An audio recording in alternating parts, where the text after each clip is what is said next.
I made my own birthday cake that year.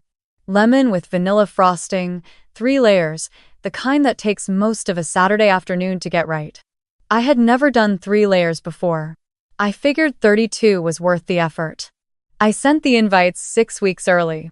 Not a group text, actual individual messages, personal ones, the kind where I mentioned something specific to each person so they'd know I actually thought about them. To my mother, I wrote that I hadn't seen her since Easter, and it would mean everything to have her there. To my older sister, I wrote that I was finally in a good place, and I wanted to celebrate with the people I loved most.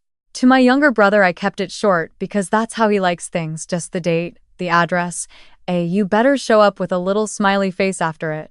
I cleaned my apartment for 3 days straight. I bought extra chairs from the thrift store 2 blocks away and carried them up 4 flights myself because the elevator was out again. I made a playlist. I ordered enough food for 12 people even though I'd only confirmed 8 because I always want there to be enough. Because running out of food at your own party is the kind of thing that sits with you longer than it should. The day came. I set everything up by noon. The cake looked almost professional. The playlist was perfect. I had candles on the windowsill and those little paper napkins with gold edges that I'd been saving since I found them on clearance at the craft store 6 months ago. By 2 o'clock, no one had texted that they were on their way. By 3, I started making small adjustments in my head, traffic, maybe, or they were running behind and just forgot to say so.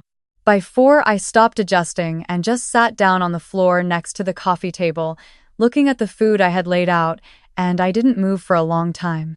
My mother called at 4:47. I watched her name light up on my phone for 4 full rings before I answered. She said she was so sorry, something had come up, she would explain later, she hoped I was having a good day. She said it the way people say it when they already know you're not. I said okay. She hung up before I could say anything else. My sister sent a text at 5:12. It said, "Sorry girl, couldn't make it, let's do dinner soon." No explanation, no punctuation after dinner. Just that trailing soon that meant never. My brother didn't contact me at all. Not that day, not the next. I ate birthday cake alone on my kitchen floor.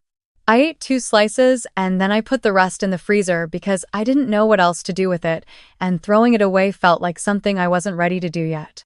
I blew out the candles on the windowsill around 7 in the evening, after it had gotten dark enough outside that the flames actually meant something. I sat with the smoke for a minute. I made a wish. I don't remember what it was. Which maybe tells you everything about where my head was. I didn't cry. I thought I would. I had this strange preparedness for it, like I'd been bracing for impact for weeks without knowing it, but when the moment actually came I just felt very still. Very quiet. Like something in me had already made a decision that my conscious mind hadn't caught up to yet. I washed all the dishes that night. Put the borrowed chairs back in the corner. Folded the gold-edged napkins neatly back into their package, even though they would never be used for what I'd bought them for. I went to sleep at 9:30 because there was nothing else to do, and I was very, very tired. What I didn't know yet, what I couldn't have known, was that 9 days later, my mother would send me something that would change the way I understood my entire family in a single moment. But I'll get to that. The thing about growing up the way I did is that you learn early to be useful. Not lovable, not important. Useful. There's a difference, and it took me most of my 20s to see it clearly. I was the one who figured things out. When my father's car got repossessed the summer I was 14, I was the one who researched the bus routes and made the schedule for everyone and laminated it and put it on the refrigerator. When my mother needed a cosigner on her lease after my parents separated, I was 23 and barely making rent myself, but I signed anyway because no one else would. When my brother got into trouble with a debt collector 3 years ago, it was my credit card number he called asking for, and I gave it to him because he was crying, and I have never been able to sit with someone else's crying without trying to make it stop. Being useful feels like being loved when you don't know what being loved actually looks like yet. I know that now. I didn't know it at 23, or 27, or even 31. I was still learning it on my kitchen floor eating birthday cake by myself at 32. My job during those years was in project coordination. I managed schedules, tracked budgets, made sure the right things happened in the right order on time. I was good at it. Methodical. I liked that the work had a logic to it, that if you did your part correctly, the outcome was predictable. I think I liked it because it was the opposite of my family, where doing everything correctly had never once guaranteed a predictable outcome. I had a small apartment that I had made into a very good place. Plants on every windowsill. A reading chair I'd saved up for. Framed prints of places I wanted to go someday: Iceland, Portugal, a little town in Japan whose name I had saved in my phone in a note titled, "Maybe Someday." The apartment was mine in a way that nothing in my childhood home had ever felt like mine, and I was proud of it in a quiet way that I didn't share with many people. I want you to understand that I was not a sad person. I was not someone waiting to be rescued. I had built a real life with real things in it that mattered to me. I'm telling you this because what comes next might make it sound like I was someone who desperately needed her family's approval to feel whole, and that's not quite right. I needed them the way you need the people who are supposed to be there, not out of weakness, but out of something older and more animal than logic. The part of you that just wants your people to show up. They didn't show up. And 9 days later, my mother sent me an invitation. It came through email, which felt formal enough that I thought at first it was spam. Then I opened it and saw the little digital banner at the top, script font, gold and burgundy, the kind of template you pick from a drop-down, and it said, "You're invited to celebrate my father's 65th birthday. In 4 weeks. At a restaurant downtown, the kind with a prix-fixe menu and a private room you have to reserve months in advance." She'd been planning this for months. While I was cleaning my apartment and making a 3-layer cake and buying extra chairs, she had already been RSVPing vendors and reserving private dining rooms for my father's birthday party. I sat with that for a moment. Then I scrolled down and saw the contribution request. Each family member was asked to put in $300 toward the dinner, the room, and a gift that she had already selected. It wasn't phrased as a request exactly. It was phrased the way my mother phrases most things, as a statement of what is happening, with a space at the bottom for you to confirm your participation. The Venmo handle was already included. The deadline was in 10 days. I read it twice. Then a third time. Then I closed my laptop and went and stood at my kitchen window for a while, looking at nothing. She had not called to apologize for missing my birthday. Not a real apology, not the kind where you acknowledge the specific thing you did and say you understand why it mattered. She had said sorry, something came up, which is the verbal equivalent of a shrug. And then 9 days later, she sent me an invoice.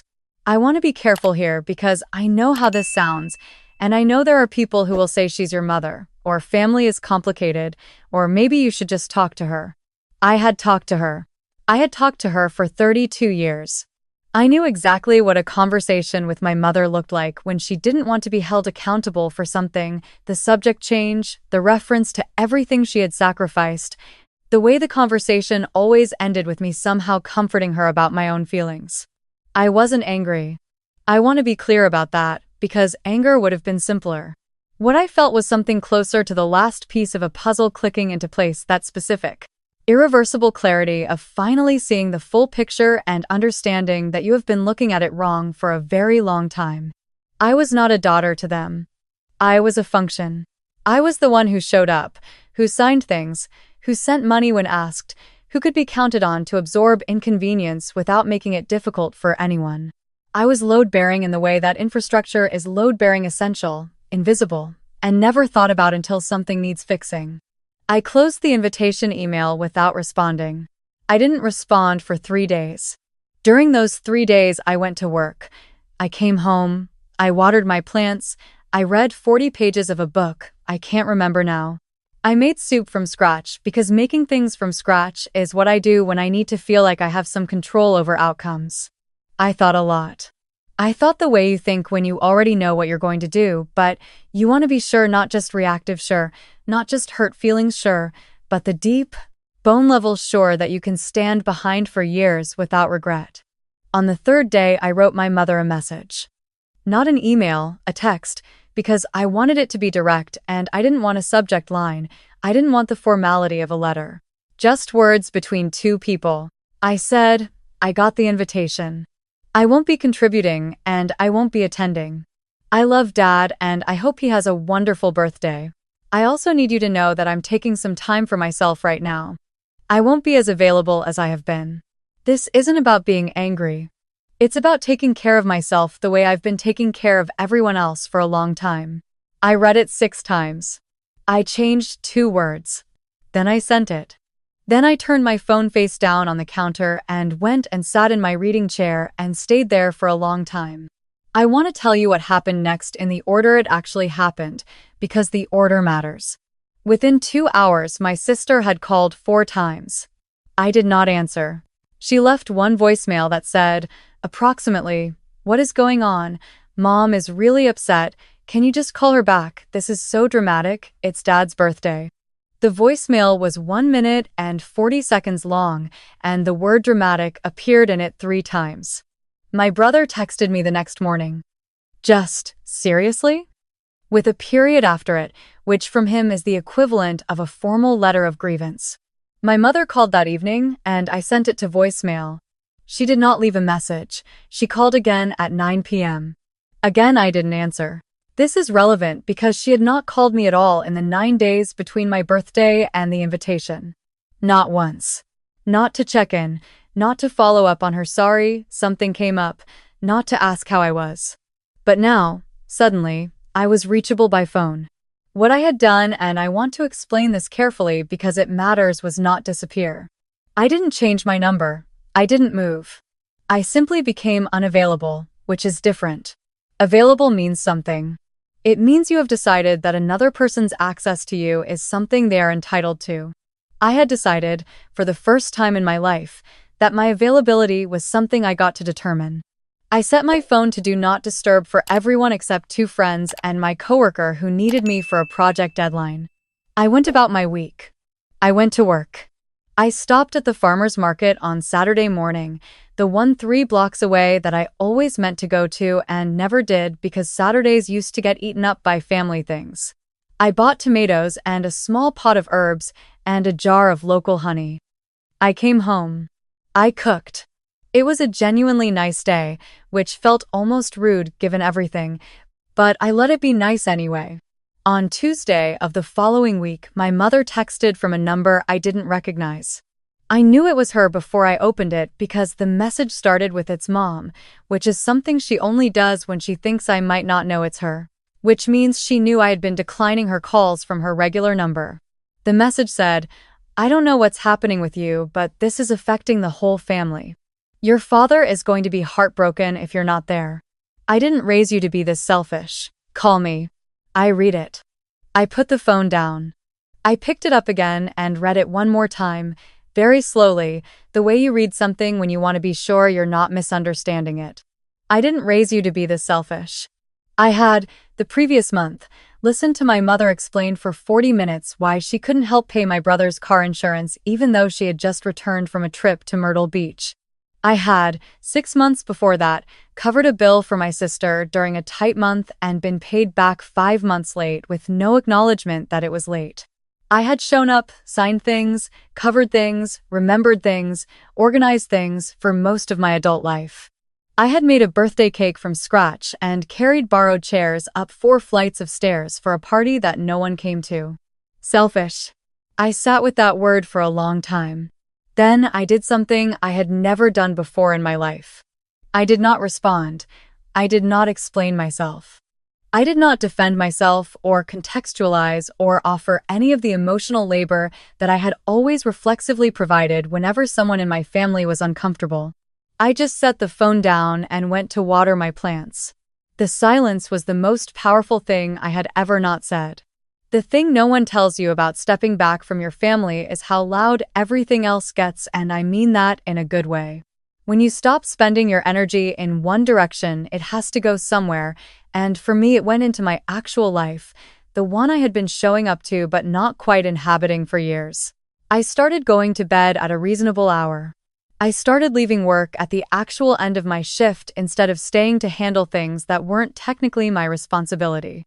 I called a friend I had been meaning to call for months, a woman I'd met at a pottery class 2 years ago and stayed loosely in touch with through periodic texts, and we made plans and actually kept them, which sounds small but was not.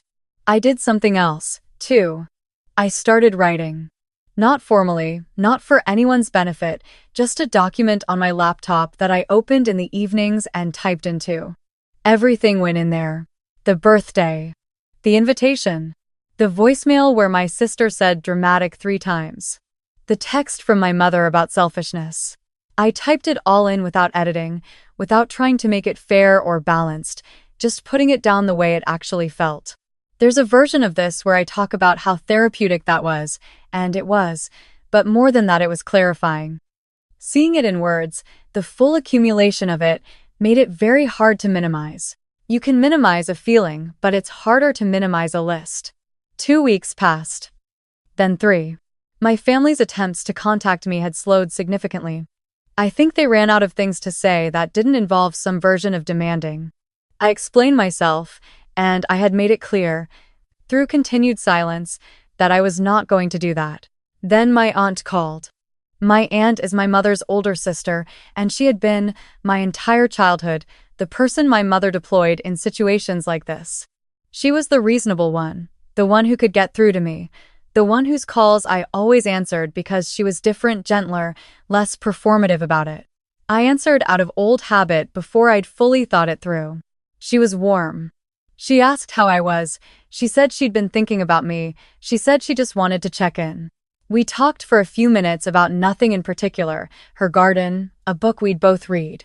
I felt myself relaxing in the way I used to relax when I was young, and she was the adult in the room. Then she said, "Your mom's really struggling, sweetheart. She doesn't understand what she did wrong." There it was. I said, as calmly as I could.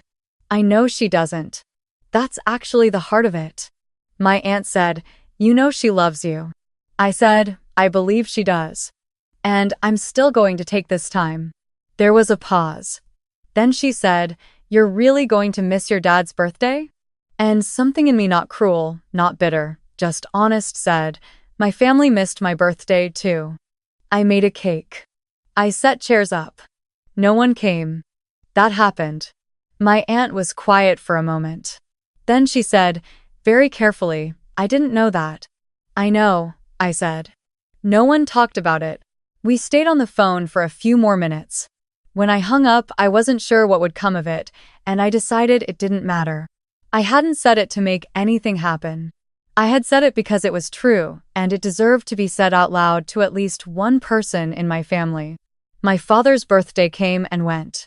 I sent him a card, a real one, paper, a card I bought at a small stationery shop because I meant what I had said in that text to my mother. This was not about my father. I wrote something in it that was just for him, about a memory I had of him teaching me to drive, and I meant every word. I mailed it 2 days before the party so he'd have it. I spent that Saturday the way I had been spending most of my Saturdays lately, slowly, on my own terms. I went to the farmer's market again. I came home. I made lunch and ate it without looking at my phone. In the afternoon, I rearranged my bookshelves, which is a thing I find deeply satisfying and had not done in almost 2 years. In the evening, I made pasta, opened a bottle of wine I'd been saving for no particular reason, and watched something I'd had on my list since January. I did not think about the restaurant, the private room, the prix-fixe menu. I thought about them only once, briefly, and then I thought about the lemon cake in my freezer, and then I thought about something else entirely. About 6 weeks after the birthday that no one came to, my sister called and I answered. I'm not sure exactly why I answered something about the timing, or maybe I was just ready. She didn't lead with an apology. My sister never leads with apologies. She approaches them from the side, obliquely, the way you approach something you don't want to look at directly. She said, "Things have been weird." I said, "Yes." She said, "Mom's been, you know how she gets." I said, "I do." She said, "You could have just come to the party. It would have been easier." And I thought about that for a second. Easier, and I said, "Easier for who?" She didn't have an answer for that. We stayed on the phone for another few minutes in this slightly uncomfortable way, and it wasn't resolved exactly, but it was real. More real than most of the conversations we'd had in the last several years, where we were both performing a version of closeness that cost us nothing and meant about as much. Before we hung up, she said, "I really am sorry I missed your birthday. I don't have a good excuse." I said, "I know, thank you for saying that. It wasn't everything, but it was something." I put it in the category of something. I went back to therapy around this time. I had done a few sessions in my late 20s and found it useful and then let it lapse the way you let things lapse when you're busy and not in an obvious crisis. The woman I found this time was someone a friend had recommended, practical and direct, the kind of therapist who doesn't let you narrate indefinitely without asking a question that cuts straight to the center. In our third session, she asked me, "What would it mean for you if your family never fully understood what happened?" I thought about that for a long time. Like, a long time, long enough that she waited, which she was good at. I said, "It used to feel like it would mean I didn't matter. Like the proof that I mattered was whether they got it." She said, "And now?" I said, "Now I think I matter regardless. Whether they get it or not is actually information about them, not information about me." She wrote something down. I don't know what therapists write down, but I always imagine it's the sentences that sound like things people worked for years to arrive at. It is now several months out from my 32nd birthday, and I want to tell you where I am. I still live in the same apartment. The plants are doing well. I've added 3 more. The reading chair is still my favorite place. I cooked my way through an entire cookbook this winter, which was something I'd been meaning to do for 5 years and kept putting off because there was always something else, some family thing, some errand of care for someone else that ate up my Saturday afternoons. I cooked all of it. Some of it was bad. The ramen took me 3 tries. I have strong feelings about puff pastry now. My relationship with my family is different. Not fixed, not broken, different. I talk to my sister more than I used to, and more honestly, which is better even when it's harder. I have seen my mother twice since everything happened. The first time was stiff and careful. The second time she said something that was almost an acknowledgement of what had happened, not quite an apology, but something in its direction, a lean toward accountability, which is more than I expected and maybe as far as she can go. I am working on figuring out if that's enough. Some days I think it might be. Some days I'm not sure. I hold both of those at the same time and try not to force a conclusion. My father and I had a phone call last month, just the 2 of us, which almost never happened in my childhood and happens now because I asked for it. He thanked me for the birthday card. He said he still had it on his desk. We talked for 40 minutes about things I don't normally talk about with family, actual things, real things. It was one of the better conversations I've had in recent memory. I don't know if I will ever fully be able to explain to the people who were supposed to show up why it mattered that they didn't. There's something in me that still wants to be understood, and I think that's probably human and probably okay. But I've stopped needing the understanding as a condition of moving forward. The understanding would be nice. My life is going forward either way. I took out the birthday cake from my freezer, finally, about 2 months after the party.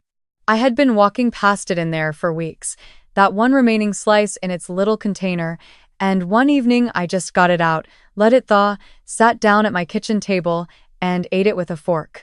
It had freezer taste, a little.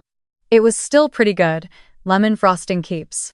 I sat there eating the last of my birthday cake 2 months late and thought, I made this. I carried those chairs up 4 flights of stairs. I bought the gold-edged napkins and made the playlist and showed up for myself when the people I expected didn't. And then when the invitation came, the one that asked me to now show up for them, I made a different choice, maybe for the first time in my life. Not out of spite. I want to be really clear about that because I know how revenge stories go, how they're supposed to end with some satisfying moment of the other person realizing what they lost. And maybe my family did realize something. Maybe they didn't. But this was never really about them. It was about removing myself, my time, my energy, my availability, from a system that had taken those things for granted for a very long time.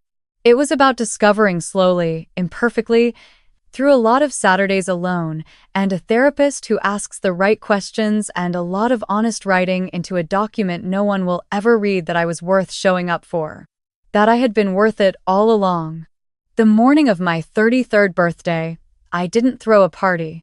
I drove to the coast by myself, which I had never once done, and walked along the water for 2 hours, and got coffee from a place that was just a window in the side of a building, and sat on a wooden bench and watched the ocean do what oceans do, and didn't look at my phone. It was the best birthday I have ever had. Not because it was grand, because it was mine, entirely, unencumbered, nobody's ask and nobody's project and nobody's function. Just me, the water, the cold good coffee, the sound of something very large being completely indifferent to my problems. If you are the person in your family who carries the most, the one who remembers, who shows up, who signs things and covers things and smooths things over, I want you to hear this. You are not selfish for eventually asking to be met. You are not dramatic for noticing the pattern. And you are not cruel for deciding that your availability is not something that can be assumed indefinitely. The people who needed you most never stopped to ask if you had enough left for yourself. It turns out you do. You just have to stop pouring it all out before you get the chance to find out.